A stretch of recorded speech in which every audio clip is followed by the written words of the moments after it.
हरिदेव जोशी की जयंती है आज। पूर्व सीएम और पूर्व पीसीसी चीफ थे जोशी। पूर्व पीसीसी चीफ गिरधारी लाल व्यास की पुण्यतिथि भी। पीसीसी दफ्तर में पुष्पांजलि कार्यक्रम आयोजित किया जा रहा है और ये सीधी तस्वीरें आपको दिखा रहे हैं जहां पर दोनों बड़े और दिग्गज नेताओं को लगातार श्रद्धांजलि दी जा रही है। उनकी ओर से जो बलिदान यहां दिया गया या उनकी ओर से जो पार्टी के लिए, आमजन के लिए काम किए गए हैं, उन सभी को यहां पर कांग्रेस पार्टी के तमाम बड़े नेता जो हैं वो याद कर रहे हैं और उसी को लेकर श्रद्धांजलि का कार्यक्रम चल रहा है। आगे बढ़ते हैं, आपको बता दें इसी खबर पर हमारे साथ बातचीत करने के लिए हमारे सहयोगी योगेश जी हमारे साथ जुड़ गए हैं। योगेश जी, क्या कुछ कार्यक्रम वहां पर चल रहा है? तस्वीरों में दिखाई दे रहा है लगातार यहाँ पर जो श्रद्धांजलि दी जा रही है, हर कोई उनकी ओर से जो कामकाज किए गए हैं उनका बखान यहाँ पर कर रहा है। आप खुद मौजूद है, क्या कुछ तस्वीरें योगेश जी? देखिए, प्रदेश कांग्रेस मुख्यालय में राजस्थान के मुख्यमंत्री रह चुके, प्रदेश कांग्रेस के अध्यक्ष रह चुके हरिदेव जोशी की को आज श्रद्धांजलि दी जा रही है। उनको याद किया जा रहा है। गिरधारी लाल व्यास उनकी पुण्यतिथि है, उनको भी याद किया जा रहा है। तो दो जो प्रमुख लीडर्स रहे कांग्रेस पार्टी के, राजस्थान में बैकबोन रहे हरिदेव। तो आपको बता दें, जिस तरह से पूर्व सीएम की आज जयंती है और उसी को लेकर लगातार कांग्रेस पार्टी के तमाम बड़े नेता जो हैं वो उन्हें याद कर रहे हैं। श्रद्धांजलि कार्यक्रम लगातार आयोजित किया जा रहा है। तो आपको बता दें, सीधी तस्वीरें आपको दिखा रहे हैं हरिदेव जोशी की आज जयंती और उसी जयंती को लेकर लगातार कांग्रेस मुख्यालय में कार्यक्रम आयोजित किया गया है जहां पर पुष्पांजलि कार्यक्रम फिलहाल चल रहा है।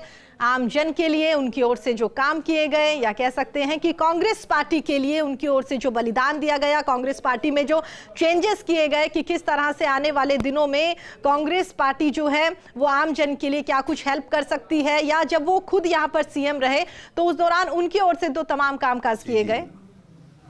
जो हमारे राजस्थान के मुख्यमंत्री रहे हैं, एक बहुत बड़े कद्दावर नेता रहे हैं, उनकी जयंती है और गिरधारी लाल जी व्यास जो पीसीसी अध्यक्ष रहे हैं उनकी पुण्यतिथि है।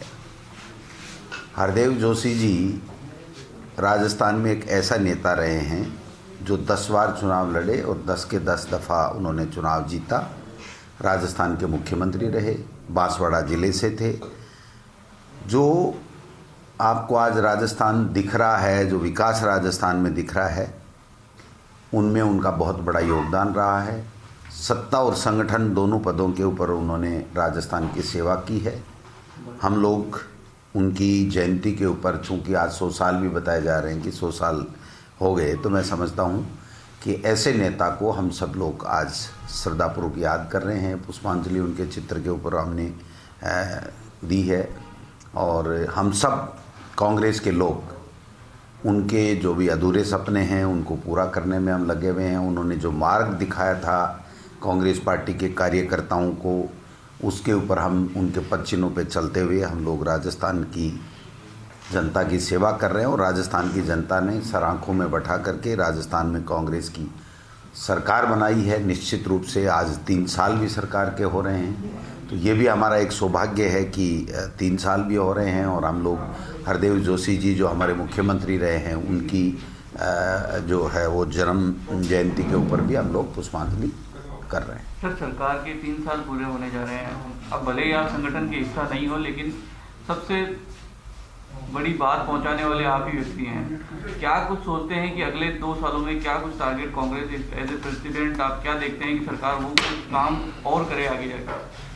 देखिए, 3 साल का जो लेखा जोखा है उसमें सरकार के विभिन्न मंत्री और मुख्यमंत्री जी वो दे ही रहे हैं, लेकिन मैं एक बात कहना चाहता हूं कि जिस आशा और अपेक्षा के साथ में राजस्थान की जनता ने सरकार कांग्रेस की बनाई थी, उस आशा और अपेक्षा के ऊपर हमारी सरकार पूरी तरीके से 100% खरी उतर रही है।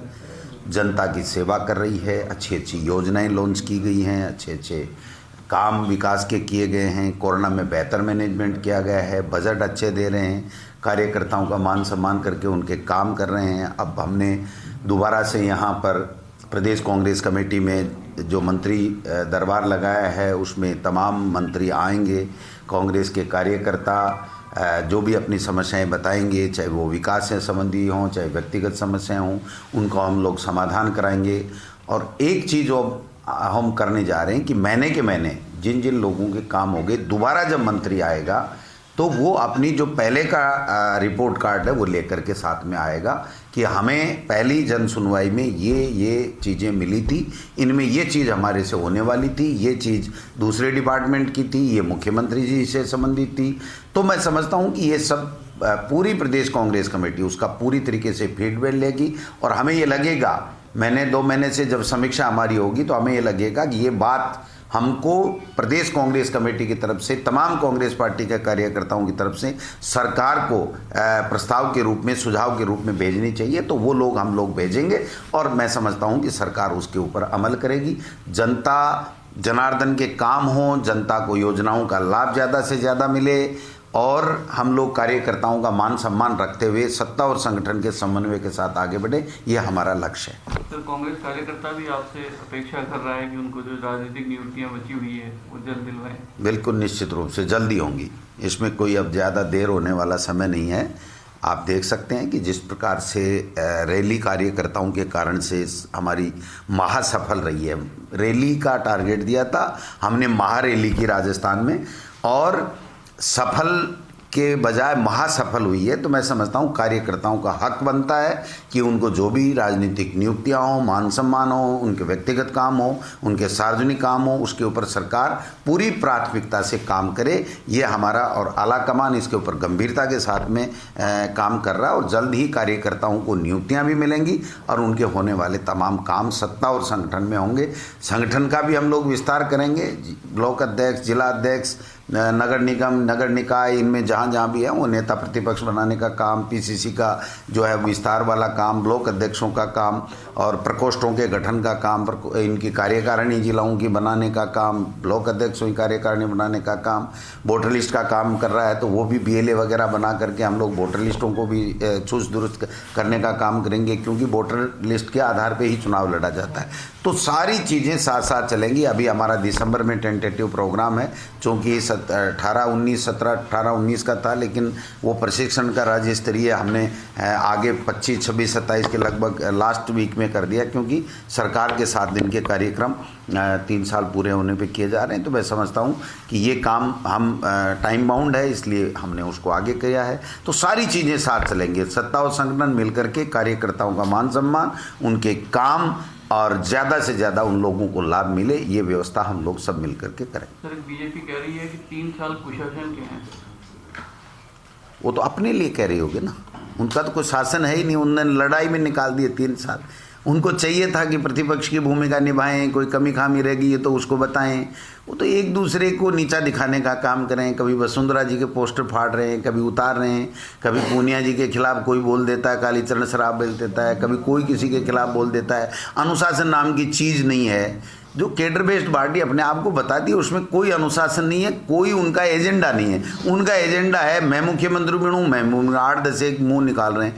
तो आप काम ही नहीं करोगे, जनता के बीच में नहीं रहोगे, सरकार की कमी खामी नहीं बताओगे, जनता के मुद्दे नहीं उठाओगे, तो आपको कौन मुख्यमंत्री बना रहा है? MLA 100 आएंगे, 101 आता है, वही तो मुख्यमंत्री बनता है। तो मैं समझता हूँ भारतीय जनता पार्टी की आज जो राजस्थान में स्थिति है बहुत बुरी है और अब केंद्र में भी उनका डाउनफॉल आने लग गया है। जिस प्रकार से मोदी हटाओ, महंगाई घटाओ की शंखनाद यहाँ राजस्थान से हुआ है, तो राजस्थान में भारतीय जनता पार्टी को आपस की लड़ाई छोड़ करके 2 साल जो शेष बचे हैं उसमें सरकार का ध्यान जनता के मुद्दों के ऊपर केंद्रित करना चाहिए, जिससे सरकार और बखूबी के साथ में अच्छे तरीके से काम कर सके। Thank you. नड्डा जी भी आ रहे हैं अगले महीने, तो बीजेपी खामोश तो बैठी नहीं है। वो तो अपनी गाड़ी है, उनकी फ्लाइट में भी टिकट मिलती है, वो आएंगे जाएंगे। लेकिन अमित शाह जी आ गए, क्या रिजल्ट लेके गए आप बताइए? ज़्यादा फूट बढ़ गई बीजेपी में। तो ऐसे कोई नहीं आए जिससे इनमें आपस में ज़्यादा फूटें बढ़े। इनको एक करके जनता के मुद्दे सरकार तक पहुंचाने चाहिए, जिससे प्रतिपक्ष की भूमिका में उनको हम लोग माने। Thank you. तो सीधी तस्वीरें आप देख रहे थे जहां पर PCC chief Govind Singh Dotasra media से मुखातिब हो रहे थे। इस दौरान उन्होंने अपने दोनों महान नेताओं को याद किया, श्रद्धांजलि अर्पित की, नमन उन्हें किया। तो उसके साथ ही सरकार के आज जो 3 साल पूरे हो रहे हैं, इस बारे में भी उन्होंने मीडिया के सामने अपने विचार रखे।